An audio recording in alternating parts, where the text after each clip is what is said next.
Oi, eu sou o Renato Ferreira e esse é o InsightCast, o podcast para quem quer entrar de cabeça no mercado de vendas do Brasil.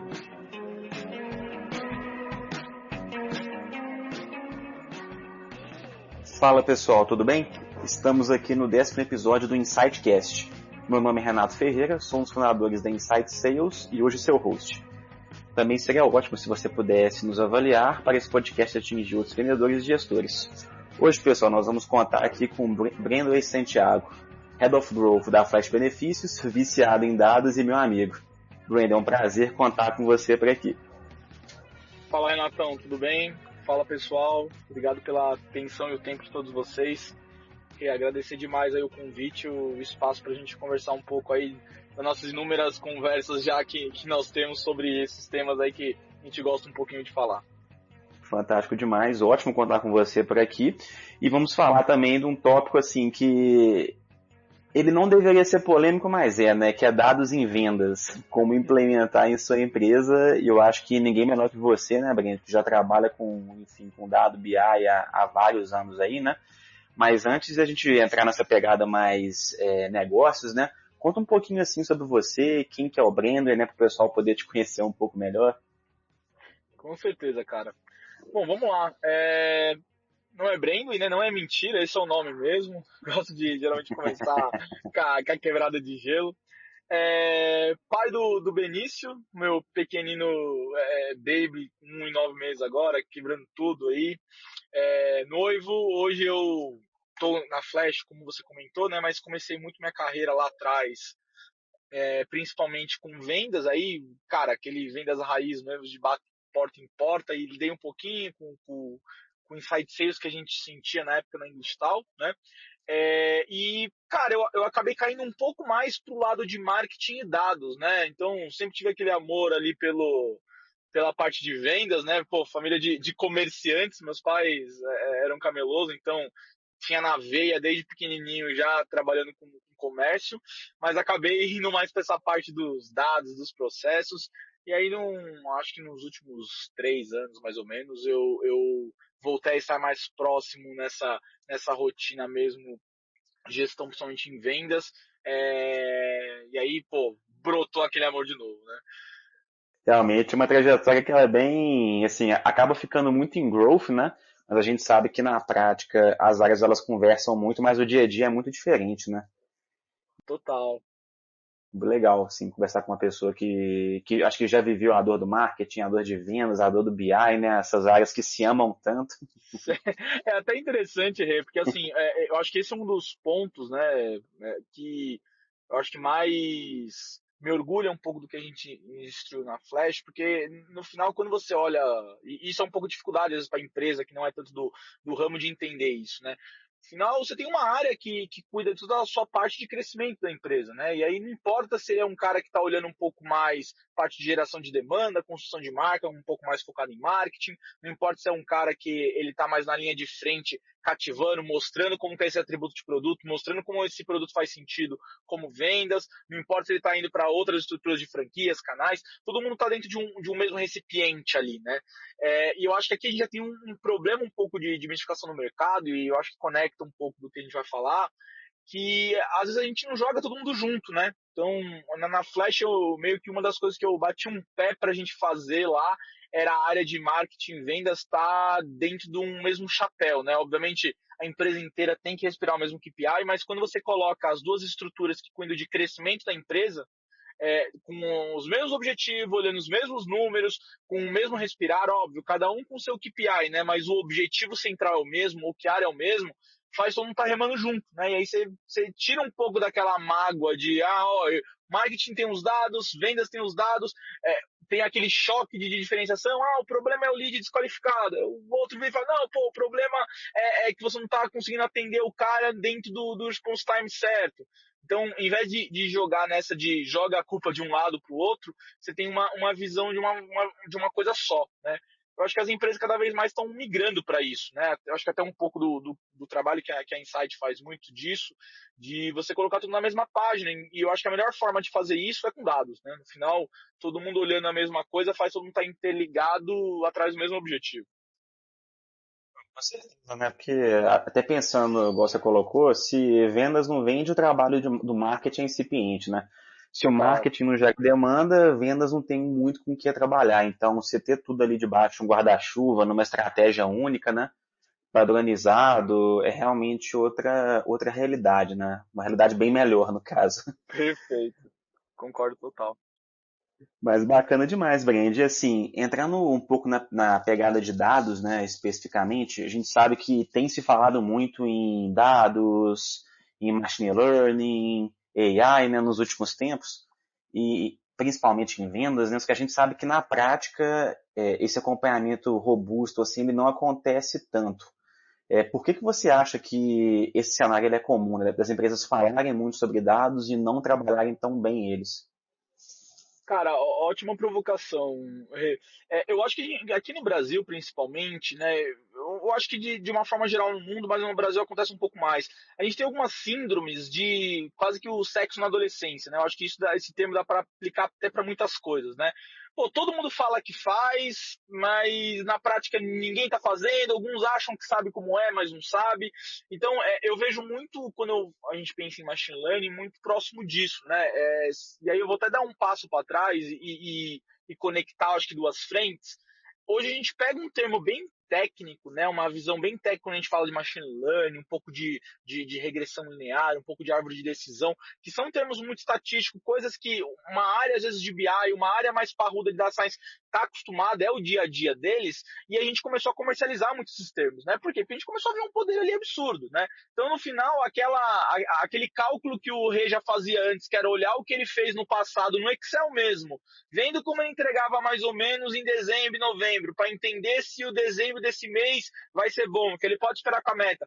Aquele trabalho que a gente já fazia, ele começou a ficar um pouco mais sofisticado, né? E eu acho que com a tecnologia começou a deixar as áreas muito mais próximas. Então, acho que muitos dos termos, muitas visões técnicas que a gente fazia antes daquela forma improvisada num Excelzão da vida, às vezes naquele forecastzinho de regra de três, começou a se chocar com áreas muito mais técnicas, que aí eu acho que tinham muito mais ferramentas para chegar nisso, né? Eu acho que qual que é o grande problema aqui, Rê, que é o problema embaixo dos panos? Para você construir esse machine learning, para você construir essa cultura de dados muito forte, tem muita coisa por baixo disso, né? Então não é só você contratar uma ferramenta gigantesca de big data, não é só você ter um data science lá dentro que você vai entregar toda essa robustez de dados, né? Então, se você enxergar o básico do básico, tá? E assim, eu vou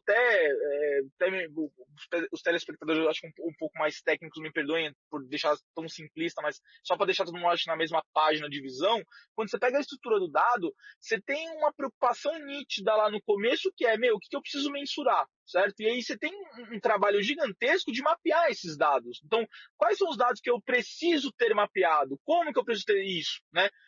Indo para um princípio de construção desse dado, eu tenho um pedaço de dado do meu CRM de marketing, um pedaço do dado do CRM de vendas. Pô, os dois precisam conversar, precisa ter a mesma informação que eu tenho em um no outro. Então eu preciso ter uma forma técnica de conectar esses dois para eu ter uma visão só e não ter aqueles recortes que a gente costumava fazer no passado, né? De soma essa planilha com soma essa planilha, chega lá no número que não necessariamente se conversa, né? E no momento que eu estou cruzando esses dados, eu conecto numa ferramenta de data visualization, né, que é você conseguir enxergar todas essas informações, para aí sim você conseguir aplicar insights, regressões, análises um pouco mais parrudas, né? Então, o que eu estou querendo dizer com isso? Às vezes a gente está discutindo muito ali com a parte de machine learning e tem toda essa parte aqui de trás que a gente não está fazendo, né? Eu acho que respondendo um pouco da provocação que você fez, cara, me fala isso, eu estou divagando muito, tá? Mas eu acho que complementando e respondendo o levantamento que você fez, acho que o problema é que a gente não consegue entregar tanto sobre esse machine learning de uma forma 360, ou até um pouco mais de insights mais parrudos, estatísticas um pouco mais parrudas, não só em marketing, mas eu acho que no 360 de business, é porque a gente não está respeitando essas outras frentes, né? A gente deixa 2 anos, 3 anos de base de dados que a gente jogou lá de qualquer jeito, aí contrata um cara de BI para arrumar isso. Ou se não, plugou uma ferramenta parruda para fazer isso. Então a gente não olha isso como um projeto, né? A gente tem um pouco de imediatismo para trabalhar com isso. E quando a gente está falando de dados, lá no começo tinha que ter sido trabalhado de ponta a ponta, né? E aí eu estou falando isso muito não num sentido de, nossa, que trabalho gigantesco, que projeto longo, então nem vou começar isso. Mas num sentido de, cara, dá para você começar com um pouco que você está fazendo, aquele pouco dado que você tem no Excel, aquele dado às vezes que você tem no seu CRMzinho, tudo bem estar fazendo menor, mas se você está fazendo menor, garanta que você está fazendo ele da forma certa para que ele evolua para uma coisa grande e você não tenha que retrabalho, né? Então acho que hoje é o grande problema de por que a gente não está conseguindo entregar tanta inteligência preditiva, né? A parte básica desses dados a gente peca muito ainda, né? Tem muito costurar, recorte, até porque a área técnica não necessariamente está respirando os mesmos KPIs da área de negócios. E a área de negócios não tem essa visão mais técnica de por que é importante isso daqui conversar com isso, né? Então, bacana, bacana demais. Eu acho que os pontos, assim, eles são bem pertinentes, né, Brand? Porque eu acho que a grande realidade, né, quando a gente pensa em dado, é que para você ter um modelo, você tem que ter, igual você comentou, você tem que ter várias coisas já prontas, né, organizadas, pra você conseguir dar escala para aquilo e acompanhar com periodicidade, né? Porque não adianta você fazer um modelo que você não consegue colocar em produção, né? Que você consegue rodar ele só numa situação específica. Até o meu sócio mesmo, né, o Vitor, que ele é especialista em dados também, ele sempre comenta, né, que grande parte dos projetos de machine learning eles não funcionam porque o pessoal foca muito na parte de ciência dos dados mesmo, né, de montar o modelo e foca pouco na parte de infra, né, e também da origem dos dados em si, né, da Perfeito. onde que esses dados vão vir, quem que preenche o dado, né, porque não adianta você ter uma infra foda, um modelo foda e o vendedor, por exemplo, não preencheu o CRM. Exato. E Você vai... aí, você até me permite, né, de te cortar, mas uma conexão do nosso dia a dia, por exemplo, esse monte de dados que a gente está falando, né, esse projeto de machine learning que a gente está construindo desde o começo, ele é literalmente aquelas parametrizações que você fez no seu CRM. Quais são os campos tão importantes que eu vou pedir para o meu vendedor preencher, igual você falou? Ou quais são os campos que vão ser importantes para eu reportar para a diretoria ou para o board de investidores. Então você vê, esse trabalho de mapeamento a gente passa tão batido, né, que a gente fala, meio óbvio, eu preciso dessa variável, eu preciso coletar lá o ticket médio, eu preciso saber o MRR, ACV, se eu tiver um pouco mais em SaaS, olhar o time to convert. São literalmente essas variáveis que são as variáveis que você tem que ter lá no começo mapeado, preocupado que estão sendo preenchidas bonitinha, que estão sendo coletadas e colocadas no banco de dados, porque é esse trabalho aqui, né, eu acho que é o nosso dia a dia ali de garantir que o nosso CRM está redondinho, que eles vão se transformar em insumos nos dados que vão virar análises preditivas ou vão virar insights realmente mais parrudos, porque você fez esse trabalho lá atrás, né? Com certeza, e eu acho que também fica a dica pro vendedor, né, que quando o gestor pede para poder preencher o CRM, dá aquela buzinadinha na cabeça, né, existe um motivo, né, e esse preenchimento ele gera muito valor. Pode não parecer no primeiro momento, mas você ter ali a informação correta, mesmo que não use ela naquele momento, né? Depois, se você quiser rodar um modelo que vai olhar para os dados passados, né, para poder, enfim, gerar alguma conclusão, você já andou ali mais da metade do caminho. Total, total. Não, bacana. E fazendo um gancho assim com essa pergunta também, a gente sabe que existe uma série de desafios quando a gente fala de dados na empresa, acho que não só em vendas, né? Pensando no negócio como um todo. Qual você acha ser quais, no caso, né? Você acredita ser os maiores desafios para poder implementar uma cultura de dados em um negócio? Cara, é uma ótima pergunta, Rê. Eu acho que tem duas coisas principais, aí eu acho que é muito uma visão meio particular minha, desde a época que eu enxergava na 99, né? Eu enxergava que você ter um mindset de que tudo tem que ser data-driven ajuda muito. Não só a área de marketing, de vendas, de BI, mas todo mundo tem que ter um mindset que você precisa de dados para tomar decisão, né? Então tem uma frase, puta, me foge agora o autor, mas ela é muito boa, mas era algo parecido como, cara, a gente acredita em Deus, qualquer outra pessoa me traga os dados para provar o que você diz, né? Então, eu acho que esse conceito de você entender que todo mundo tem que estar esperando dados, ele é muito importante, e eu acho que a grande questão aqui, principalmente com as lideranças, ou para as pessoas que às vezes não estão no topo da liderança, mas começar a plantar essa semente, é que tudo é traqueado, tá? Eu acho que tem algumas informações que são um pouco mais complicadas de traquear, por exemplo, discussões que eu tenho dentro da Flash sobre a gente traquear vendas de field sales.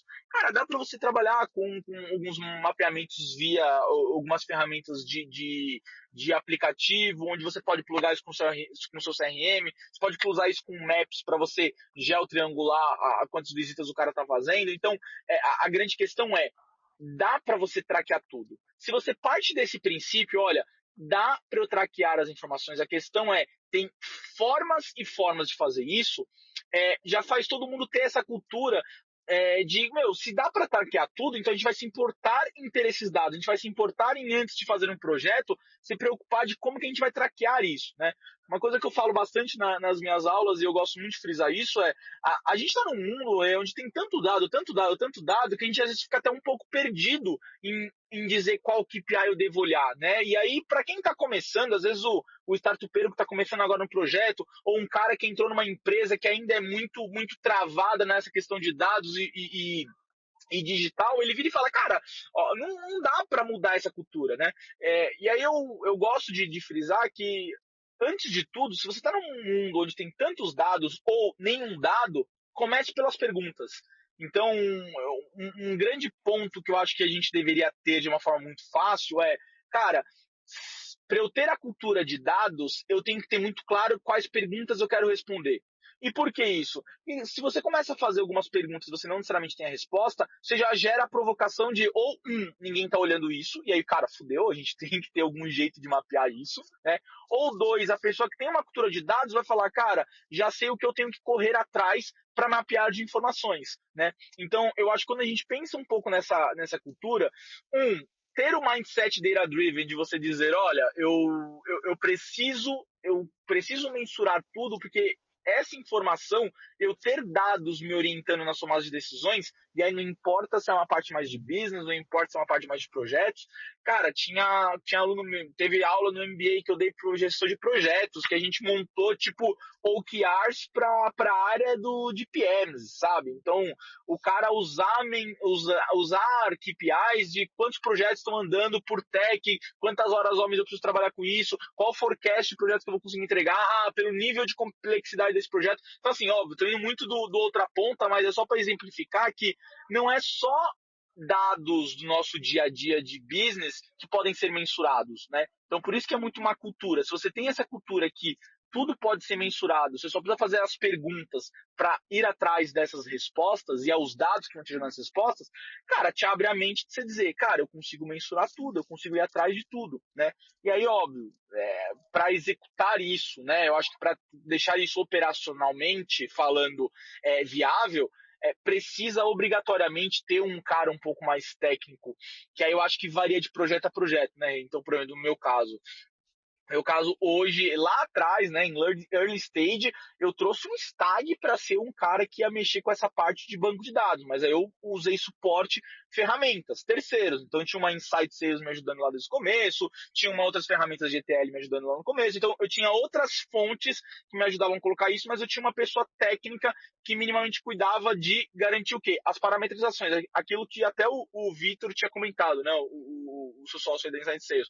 Cara, os dados básicos estão sendo traqueados, estão sendo mapeados, as perguntas que você quer ser respondidas, você tem variáveis que respondem isso, o cara técnico é o cara que vai definir isso. Só que junto desse cara, obrigatoriamente, você tem que também ter um cara de negócio que está respirando isso. E aí pode ser o vendedor, pode ser o Revenue Ops, pode ser o gerente de vendas, pode ser o cara de growth, o cara de negócios, não importa. Mas eu acho que qual que é a grande questão? Os dois têm que ter uma visão de data-driven, precisamos de dados para tomar as decisões. Quais são as perguntas que nós precisamos responder? E com esses dois, com esse mindset inicial nos dois, a rotina de trabalho fica muito mais fluida, porque o cara de negócios vai levantar as hipóteses e os caminhos do que ele precisa mensurar e por quê, o cara técnico vai viabilizar aqueles números, né?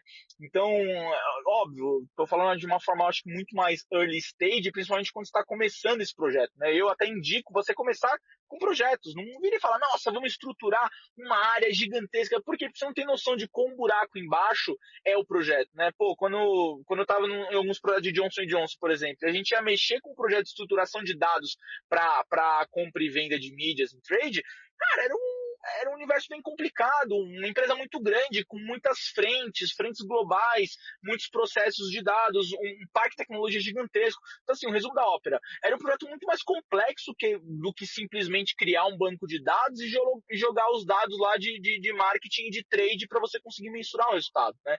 Então, se você começa com um pedacinho, pô, se eu estou começando com um projeto da minha startup desde o começo, já começa certo, já traz um carinha mais técnico, não precisa ser um cara senior pra caramba, como eu comentei, né? Dá pra trazer um cara mais júnior junto com um cara de negócios. Já estamos numa empresa muito grande, estou passando por uma transformação digital, cara, pega um pedaço, pega um projeto específico que você está andando.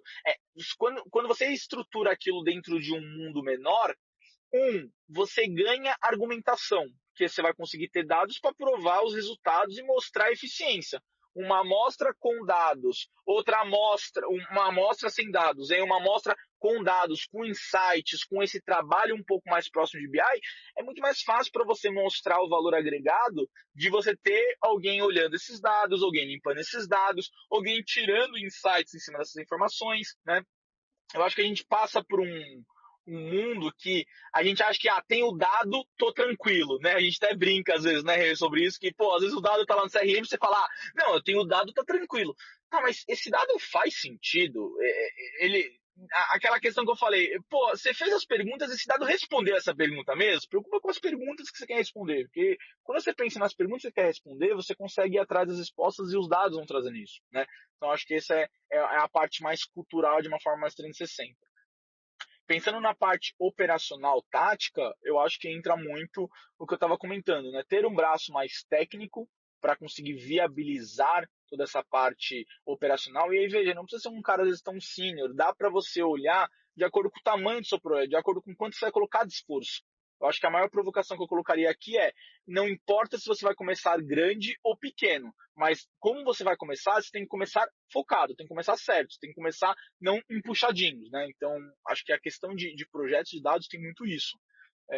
Então, acho que para viabilizar um cara técnico, independente do nível, e um cara de negócios olhando, construindo isso juntos, é uma melhor forma de você criar um primeiro valor agregado.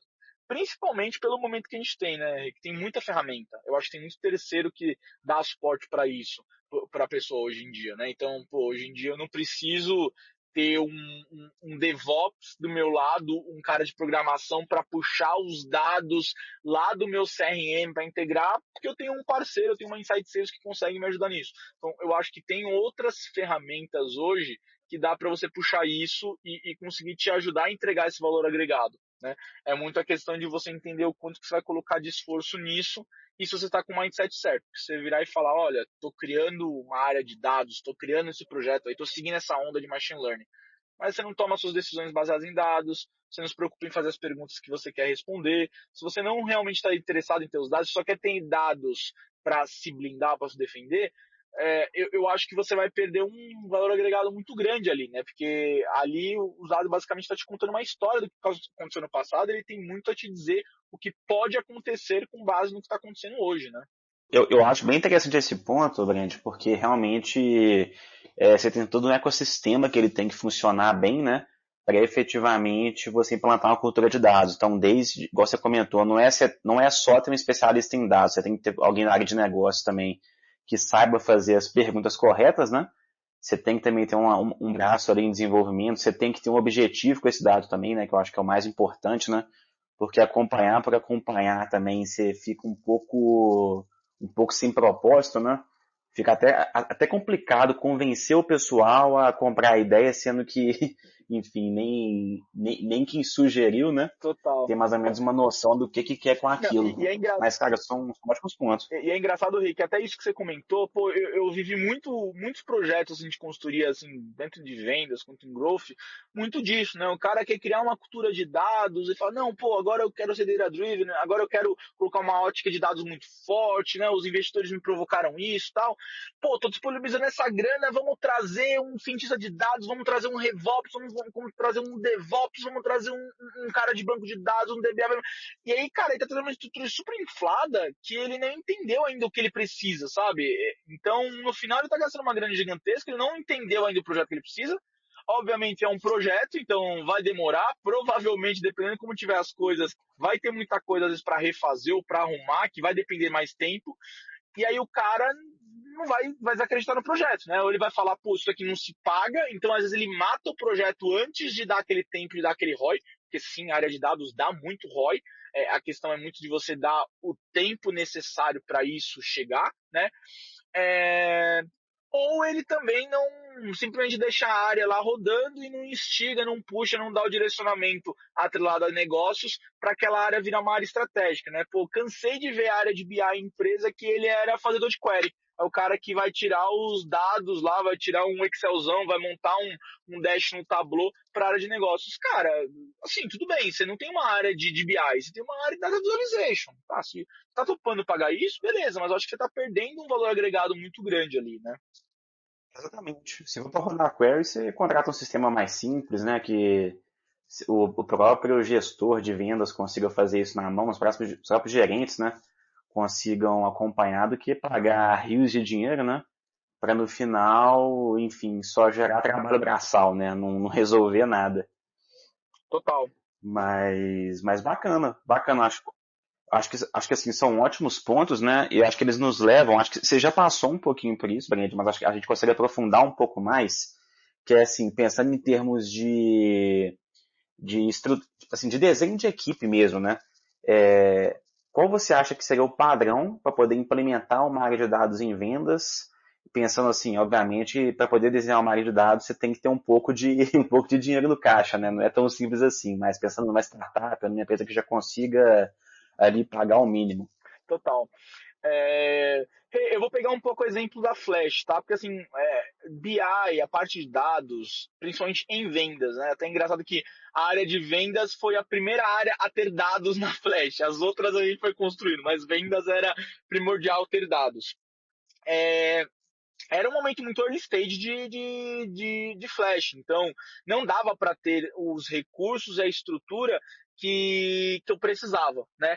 Então, assim, se eu pego uma estrutura básica de dados, na minha leitura principalmente, você precisa ter um cara focado nessa parte de ETL, alguém que está cuidando de trazer os dados, seja integração, seja um cara que geralmente é um perfil um pouco mais técnico e está conectando essas informações. Então, colocando um exemplo prático, você está usando lá o seu HubSpot, seu Pipedrive, ou seu ferramentas de marketing como o Google, Facebook, ferramentas de analytics. Cara, esse monte de ferramentas precisam estar conectadas em algum lugar, precisam estar dentro de uma mesma caixa. Você precisa ter uma pessoa focada olhando isso. É uma parte bem técnica onde o cara vai estar fazendo essas integrações. Né? E aí pode ser uma escolha, você pode ter um profissional ou você pode ter um terceiro fazendo isso. Mas ali é um pedaço de caixa que você tem que ter alguém olhando obrigatoriamente para aquilo.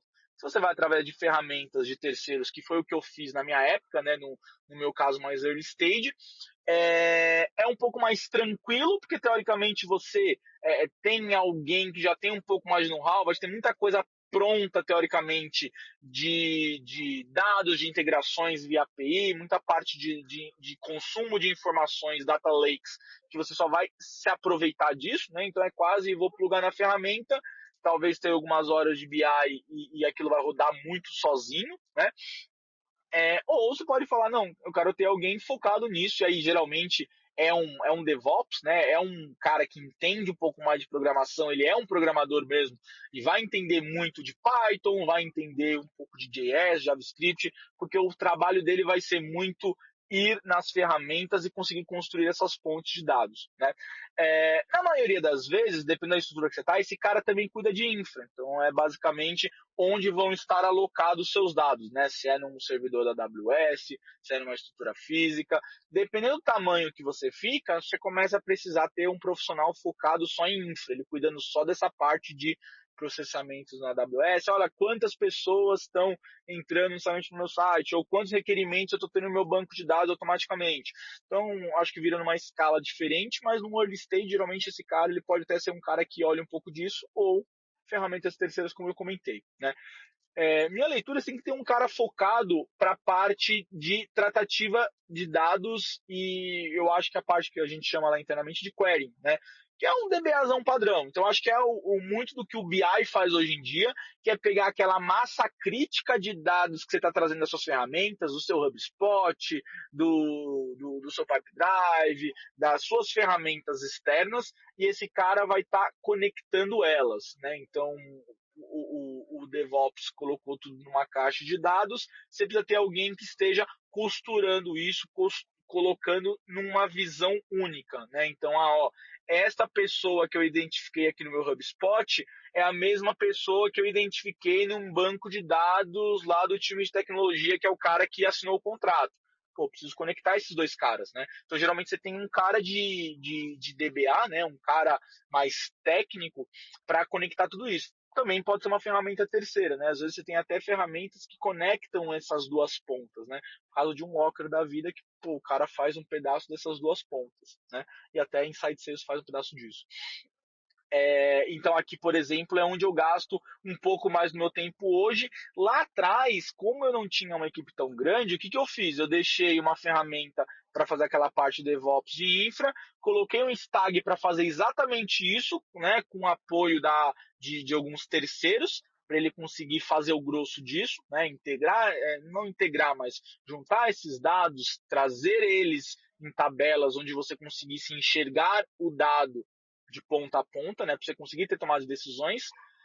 E aí eu acho que tem uma última pessoa, que aí é um cara um pouco mais de análise, insights, né, que é um cara geralmente plugado no Data Visualization. Então esse é o cara que geralmente a gente está acostumado mais a ver em BI, que é o cara que vai ver esses dados conectados em uma ferramenta de Data Visualization, por exemplo, um Data Studio, por exemplo, um Mixpanel às vezes, um Metabase, um Tableau, um Power BI, é a ferramenta que ela está simplesmente plugada nos dados que aquele DBA, né, aquele database estava centralizando e criando esses dados, né? E aí esse último cara, eu acho que tem uma figura um pouco mais no dia a dia do cara de negócios, que é ele que vai trazer um pouco mais de insights, ele que vai trazer um pouco mais de insumos, ele que vai conseguir te dar um pouco de norte nessa parte de dados, né, de insights sobre essas informações.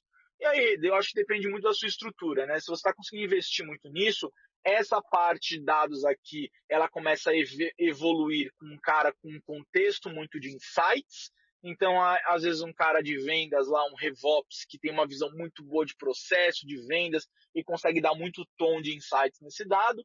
Ou você pode evoluir para uma parte mais parruda, estatística, de ciência de dados, que é onde você vê os data scientists, você vê um pedaço, né, do que é entregue por alguns BIs um pouco mais parrudos, que ele vai basicamente pegar todos esses dados e colocar um pouco mais de complemento estatístico sobre essa informação, quase que para prever o que está acontecendo, né? Então dá um pouco de insight quantitativo de uma forma preditiva, né? Então eu acho que esse é o grande flow. Se o cara está no início, pô, se preocupe em, como eu falei para você, ter um cara mais técnico que vai absorver as duas primeiras frentes, né? A frente de integrações, seja através de um terceiro, seja ele fazendo isso via API e um pedaço de banco. E um outro cara, que é o cara de negócio que eu comentei, que é o cara que vai olhar os dados, que vai analisar, que vai se debruçar um pouco mais nessa informação, que eu acho que é onde vai gerar mais valor, né? Onde dali que vai sair os insights inteligentes, dali que vai sair suas estratégias de, pô, olha, tô com um time de convert muito alto, olha, pô, aqui eu tenho um espaço de um grupo, um cluster, um ICP específico que ele converte muito mais rápido.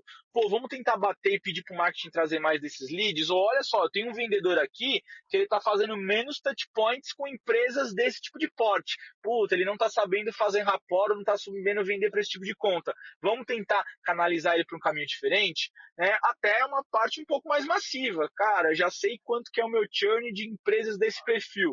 Eu vi que meu topo do funil tá com 90% dessas empresas, cara, já posso quase que calcular que um pedaço disso vai virar preju em churn e não vai trazer o LTV que eu espero, né? Então, aí eu acho que abre uma gama de perguntas, né? Uma gama de análises, que aí é por isso que é muito importante aquilo que eu tinha comentado antes. Pô, qual pergunta que você quer responder? Meu vendedor está muito eficiente? Qual o tipo de conta meu vendedor é mais eficiente? Como posso fazer meu vendedor vender mais? Tem algum tipo de... Então, acho que essas perguntas que nesses dados, né, nessa parte mais de insights, vai ajudar você a ter um norte mais resolutivo de informações. Esse ponto ele é muito relevante, né? Porque muita gente acha que fazer, assim, você ter uma área de dados em vendas, né? É basicamente você conectar o seu CRM com um DataView, né? Perfeito. Então você conectou, por exemplo, com o Power BI, você conectou com o Data Studio, né? A informação cai ali e fala, pô, perfeito, já temos aqui uma área de dados em vendas, né? E tá tudo rodando bonitinho, sendo que na verdade, né, acho que você trouxe uma visão bem completa, né, Brand, que é muito mais complexo do que isso, né? Muito mais complexo mesmo. Total, cara. E eu acho que é aí que a gente se engana um pouco, né? Uma provocação que eu traria, e pô, isso de passagens que eu tive de vários lugares, converso com os outros amigos, gestores, até coisa que eu passei também, né? Vira cômodo, né? E, pô, a gente tem o dado lá, a gente é muito cômodo a gente falar, pô, eu vou acreditar nesse dado, pô, mas é um HubSpot, ele não vai trazer errado esse dado, pô, mas essa informação foi preenchida pelo meu time de vendas, pô, pelo Miguel, o cara é super brother, ele não vai fazer cagada. E eu acho que é ali que mora o perigo, né? Porque você tá olhando um dado que você não tá indo muito a fundo para entender se ele tá certo ou não, cara, você tá se enganando, entendeu? Ali você toma um problema gigantesco. Eu já tive passagens aí, não entra muito ao caso, mas startups que descobriram que o modelo de negócio dela não parava de pé e pivotou, correu atrás de causa de dados, porque lá atrás tinham mapeado a informação de uma forma diferente. Então, tem potencial para descobrir um insight muito foda de ajudar você a trazer muito resultado, como te antever de dar uma merda muito grande, né? Que às vezes é aquela merda que você fala, não quero tocar naquele vespeiro. E na verdade não vai ser um vespeiro, vai sair muito mel bom ali. Você só tem que ter confiança de tocar aquilo para, né, tirar o que não necessariamente está tão certo mesmo. Exatamente, né? Que normalmente o dado bom é o que traz o que você não quer ver, né? Total. Não é só conectar um data vis, você realmente você tem que questionar, né, a qualidade da informação que você tem que tratar essa informação, as áreas elas têm que também conversar entre si, né, você tem que ter perfis técnicos atuando também dentro de vendas, então, pô, é realmente uma mescla bem interessante. E partindo um pouco mais assim, para poder falar da sua carreira mesmo, Brand, me fala qual foi o seu maior erro, assim, algo que você tenha feito que você não necessariamente se arrepende, né? Porque o erro ele ajuda muito na evolução, mas que te ensinou bastante coisa. Cara, eu acho que assim, pô, você falou um negócio que eu acredito muito, né? Eu erro 24 horas. Eu amo errar, assim, né? Eu achei que é meio que uma falácia de mercado, mas é porque os meus maiores trunfos vieram de erros. Eu acho que o grande segredo é você aprender rápido e tudo mais. Cara, eu erro pra caralho. Eu acho que tem muita coisa que eu fui aprendendo ao longo desses tempos. Eu acho que não tem uma gigantesca, assim, pô, que eu falo, pô, isso ferrou. Vou pegar umas mais recentes, discussão até que eu tenho, pô, você seguir com um modelo de vendas que funciona muito bem para um tipo de escala e se começa a crescer numa escala totalmente maior e você começa a descobrir que aquele modelo não era o ideal. Não tem muito certo e errado, mas você podia ter previsto melhor se, olha, você tivesse olhado os dados lá atrás, dava para você ter visto que para aquele modelo de venda você não ia conseguir bater a escala que você ia precisar no futuro. Então você falou, não, sabe aquela história de, não, tudo bem, isso aqui a gente vê depois. E aí agora tá tendo um trabalho gigantesco de ter que pivotar, arrumar, corrigir, ampliar. E aí tá dando trabalho pra caramba, né? Então, bacana, realmente, sempre que a gente pensa, vamos deixar para depois, né? A realidade vem e manda uma lembrança, né? Pois é, fala, eu te avisei no subconsciente, né? Exatamente. E assim, vamos falar de coisa boa agora. Me fala assim de um acerto que você tenha tido, né? Que você se orgulha bastante. Cara, pô, eu acho que eu vou puxar a sardinha, né, pro case que a gente tem aqui hoje na Flash, mas por ser mais recente. Eu me orgulho muito do que a gente construiu na Flash. Eu, eu acho que assim, dados me ajudou a mostrar como isso foi um acerto muito foda, né? Mas a gente montou uma maquininha de vendas e aí, pô, não foi eu, né? Foi o time. Cara, eu tive a sorte de ter sócios muito fodas, pessoas muito boas no nosso time, onde a gente conseguiu montar uma maquininha que ela é muito redonda e ela fez a gente hoje ser o maior player de benefícios flexíveis do país, né? Então, eu me orgulho muito do que a gente montou lá, principalmente porque eu acho que teve muito do que eu acredito no dia a dia, né? Dados e pessoas. Então, acho que o que a gente montou na Flash, ele se debruçou muito em cima desses valores. Trazer as pessoas certas, se preocupar em trazer as pessoas certas, pessoas com fit cultural, pessoas que têm um mindset igual ao seu. Veja, não é concordar com tudo que você fala, mas ter um mesmo ponto de visão seu. Sabe aquela história de eu discordo de você, mas a gente está em cima do mesmo ideal, então eu vou discordar de uma forma como um dos nossos amigos lá da Flash fala, críticas construtivas. Cara, vamos construir o que é melhor para Flash, sabe? No final do dia não é o modelo do Renato, o modelo do Brand, é o modelo que é melhor para Flash, né? E muito pautado em dados. Então, como eu falei para vocês, cara, lá no começo, a primeira coisa que a gente desenvolveu foi a estrutura de dados, né? Obviamente, numa robustez muito menor do que é hoje. Hoje a gente já tem um squad com DevOps, a gente tem um cara de BI focado, a gente tem um cientista de dados, estatístico focado. Ampliou muito essa área, mas desde o começo a gente criou com mindset de dados. Então a gente conseguiu prever nossa estrutura, as diversas mudanças que a gente teve que pivotar muita coisa, né, para manter, eu acho que a velocidade de crescimento que a gente tem hoje, mas muito a cultura de dados que a gente teve, sabe? Então, os dados ajudaram muito a gente garantir essa velocidade. Então, pô, é um case que eu me orgulho muito de dividir, assim, né? Realmente não tem uma resposta definitiva, né? Escrita em pedra. Você tem que ter uma flexibilidade, trocar ideia, né? Fazer a equipe andar ali mais ou menos focado no mesmo ideal, né? Que as coisas fluem bem. Mas, cara, fantástico. Acho que um ótimo case, né? Então, tem crescido bastante, então a gente vê que está funcionando, né? Não é Total. só dar a boca para fora. E, e me fala assim também de três aprendizados específicos, né, na sua vida profissional que você acha, pô, extremamente relevante, que pode ajudar o pessoal. Cara, acho que a primeira coisa que eu mais tortuei em aprender, tá, Rei? Assim, demorou para eu pegar e, cara, um antigo VP que eu tive na época de consultoria, que batia muito em cima disso, ele fala muito sobre o feito é melhor que perfeito, né? E eu acho que esse é um baita de um insight, um baita de um aprendizado, e aí só para a gente ter a mesma ótica de leitura, né? Eu acho que não é a questão de você fazer de qualquer jeito, né? Mas eu acho que é aquela questão de você começar. Então, pô, tá querendo fazer estrutura de dados, tá querendo estruturar um negócio. Começa por um pedaço, pega uma célula do seu time de vendas, pega um pedaço disso, traz terceiros, monta isso, mesmo que pequeno, mesmo que não redondo, mesmo que não 360, mas comece, né? Porque aquilo já é um primeiro passo para você conseguir chegar, né? Então, acho que essa questão de feito é melhor que perfeito, principalmente em ambientes startups ou ambientes de alta complexidade, alta concorrência, cara, faz muita diferença você fazer antes e ir pivotando, né? Tinha um grande amigo nosso aí, acho que até você conhece também, era o antigo CTO da 99, hoje tá na Hélice, o Jack, e ele falava, cara, produto, acho que principalmente um mindset de produto, tecnologia, cara, põe no ar, sabe? Ah, não tá redondo, cara, nunca vai estar redondo nos mínimos detalhes que você tá esperando. Põe no ar, pivota, testa, sente, né? Então, esse mindset de testar, obviamente, produto, ele é muito bom, né? Para tecnologia até, né?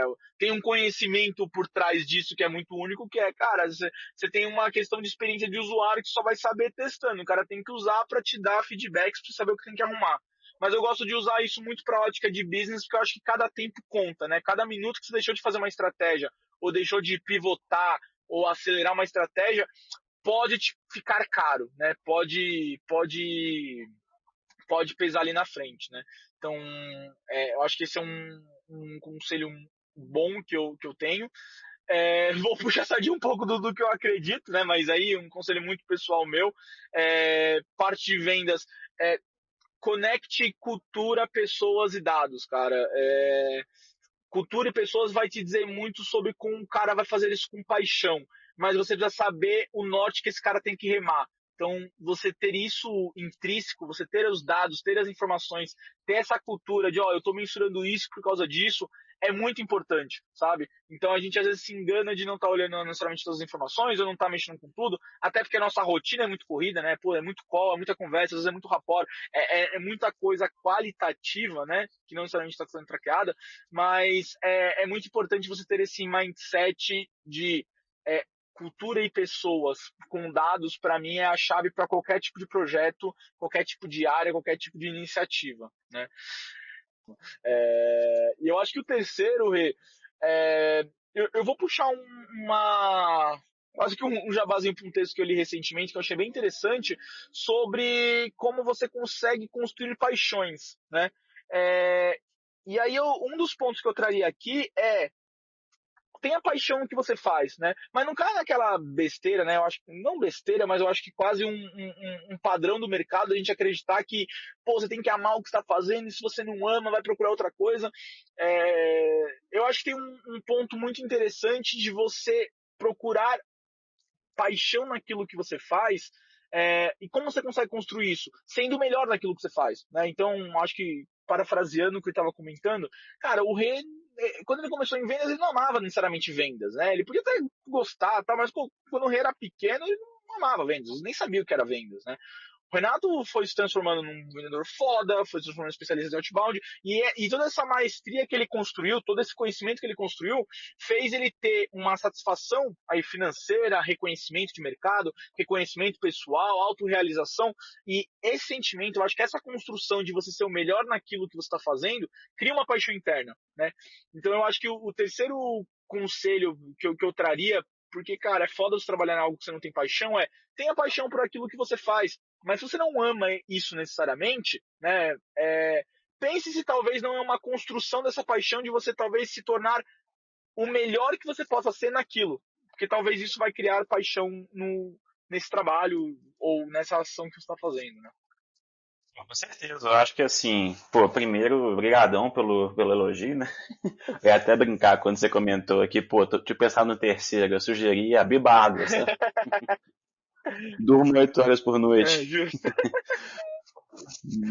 Mas realmente, eu concordo com a sua visão, assim, eu acho que paixão mesmo, né, amor, você tem na sua vida pessoal, com sua família, né, pô, você tem um hobby, inclusive o seu hobby ele pode se tornar o seu trabalho, mas a gente sabe que é muito improvável, né, quando a gente pensa na vida como um todo. Pô, eu queria jogar bola quando era novo, né, além de ser péssimo, eu peguei o joelho 4 vezes, então a vida me deu um sinal, né?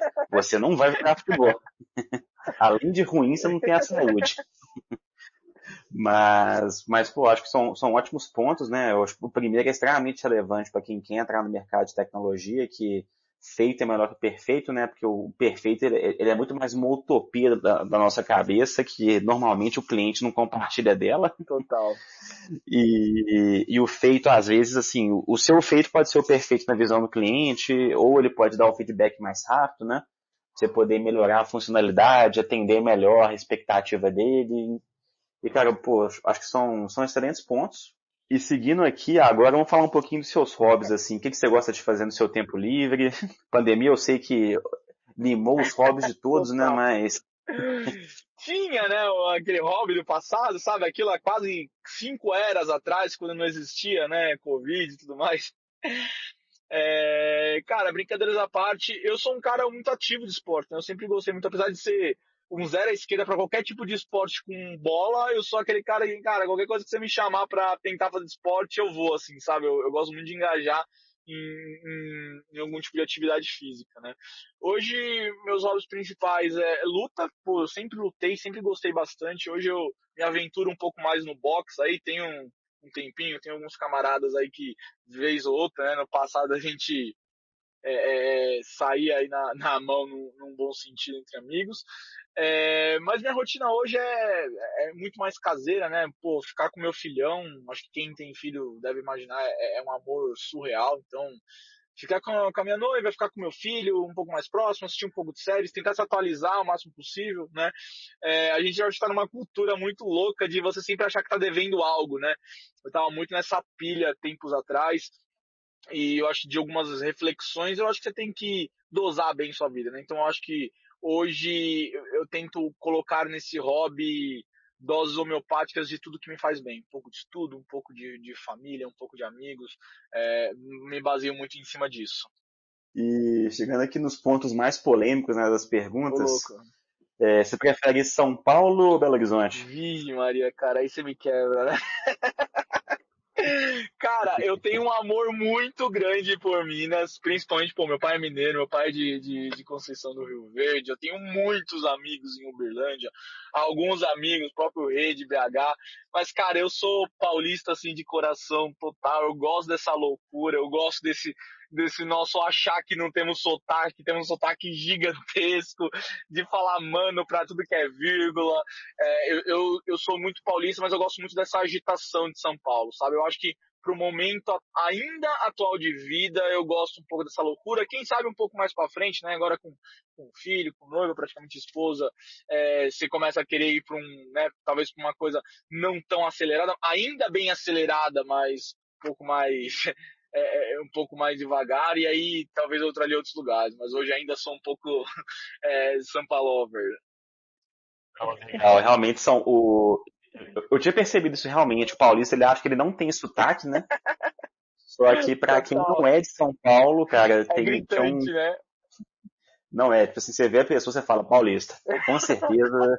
Em qualquer região, né, cara? Eu já passei por isso, às vezes em viagens, enfim, que você ia a trabalho e tal, às vezes a lazer no Rio, às vezes você fala, pô, não, mas não dá pra você perceber que eu sou paulista. Como não dá, cara? Pô, mano pra tudo que é vivo e tal. Então é meio engraçado, assim, às vezes é uma visão até, pô, ruim, né?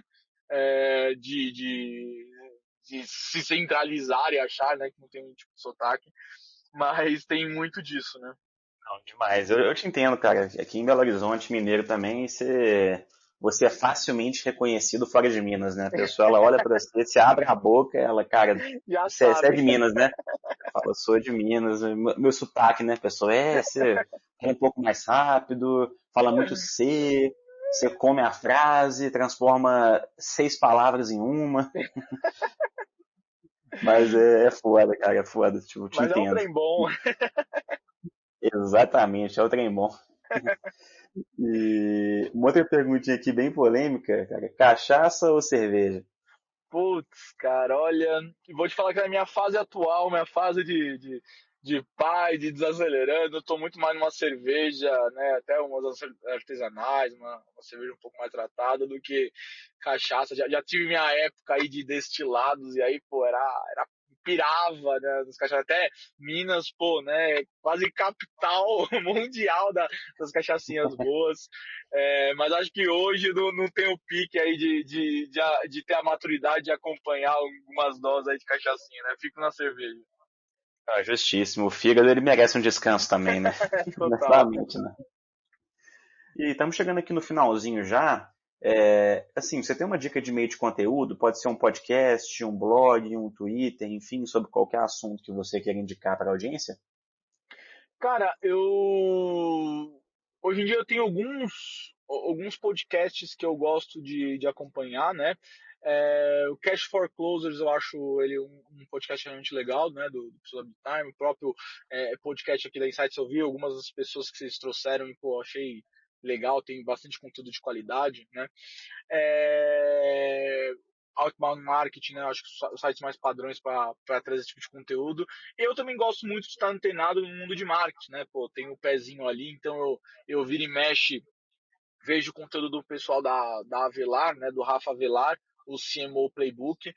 Eu acho até legal para a ótica do pessoal de vendas, né? Quem estiver aqui ouvindo e for de vendas, for um pouco mais de dados, ouvir um pouco ali, porque eu acho que tem muito insumo, muita informação, que é aquilo que a gente conversou. Cara, é uma coisa só, é uma área só, né? É só dividir em departamentos. Assim como a gente divide, às vezes, pré-vendas de vendas, né? Pô, o SDR, do Closer, você tem essa divisão de marketing e vendas, né? Então, acho que ali tem muito insumo de estratégia que dá para aplicar hoje em dia em vendas. Então, é um material geralmente bem rico. Ele traz bastante gente legal desse mercado.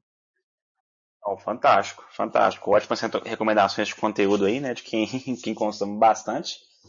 E para poder finalizar, Brand, pode usar esse espaço como seu momento jabá, né? Falar de você, falar da Flash, dos seus projetos pessoais, enfim, para o pessoal poder te seguir. Pode usar esse espaço à vontade. Bom, vou usar um pouco desse espaço agradecendo, né, para você o tempo. Hoje, para quem tiver interesse, né, até falar rapidamente um pouco da Flash. Basicamente, somos uma empresa de benefícios flexíveis, então imagina o seu VR, né, seu VR, VA, Lelo, Sodexo, imagina você conseguir utilizar esse benefício em qualquer lugar que você quiser para qualquer coisa, né? Então imagina a empresa que hoje te dá um Gympass, às vezes te dá um Sodexo Alimentação, te dá um Sodexo Refeição, te dá um Vale Bem-Estar, tudo isso centralizado. Imagina você ter tudo isso centralizado em um único lugar, né? Então hoje o Renatão quer gastar um pouco mais com um restaurante, então ele vai lá e vai comprar uma alimentação. Pô, estamos no meio da pandemia, aquele vale refeição que eu tinha, não consigo mais gastar em restaurante quando estou saindo de casa. Pô, vou usar isso em alimentação no mercado, na farmácia. Então a Flash basicamente é o player, né, a solução que traz essa flexibilidade num produto bandeirado Mastercard, onde todos os benefícios que uma empresa daria para o colaborador estão dentro desse nosso produto e a pessoa consegue usar aonde ela quiser, como ela quiser, né? Com a cobertura basicamente Mastercard e vários parceiros do nosso app com descontos exclusivos, Uber Eats, Spotify, Apetite, enfim, né? Quem tiver interesse, podem entrar em contato, né? Podem entrar no flashapp.com.br. Ou no comercial @flashapp.com.br, né? Meus contatos, cara, vocês vão ter aí pelo nome Brandway, não existe outro no mundo, então para quem tiver interesse, podem procurar lá no LinkedIn, só digitar Brandway mesmo e já vai me aparecer.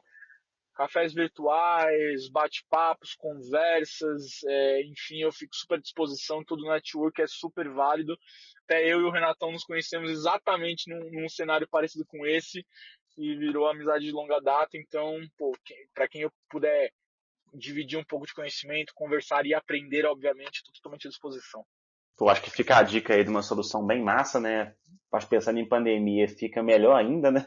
No cenário normal, eu já compraria na pandemia com certeza. E também, pessoal, recomendo muito o bate-papo com o Brand. Quem quiser aprofundar nessa parte de dados em vendas, marketing, são vários anos de vivência. Agradeço demais, assim, novamente, né, por você ter disponibilizado uma horinha na sua agenda para a gente poder trocar essa ideia, compartilhar esse conteúdo, né? Já vou me despedir aqui, encerrar o episódio. Nos vemos no próximo. E, Brand, brigadão, viu, cara? Precisando de algo, pode contar conosco aí em qualquer momento. Tamo junto, Renatão. Eu que agradeço, pessoal. Obrigado pela atenção, audiência de todos. Tamo junto.